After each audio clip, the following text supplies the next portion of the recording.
ம்.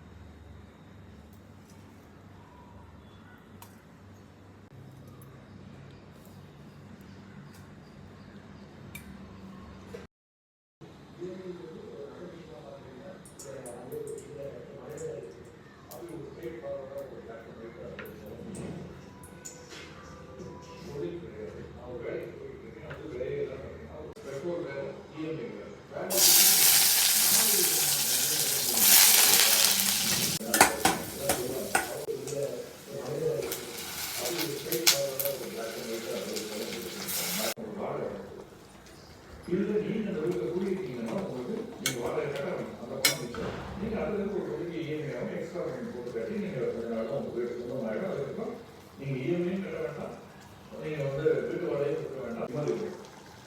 இதே என்ன பண்ணுறாங்கன்னா ரொம்ப கஷ்டப்பட்டு இதை முடிச்சுட்டு இன்னொரு வீடு கிடைக்கும் 20 ஆண்டு காலம் 20 வருஷத்தில் நீங்கள் 20 வயசு கடன் வாங்கினீங்கன்னா அது ஒரு 4 விதமான தண்டனை அப்படி கிடையாது. நீங்கள் ஒரு 5 ஆண்டு காலம் 3 ஆண்டு காலமோ இஎம்ஐ கட்டுறீங்க, அந்த 5 ஆண்டு காலம் நீங்கள் கார் வாங்குறது தனி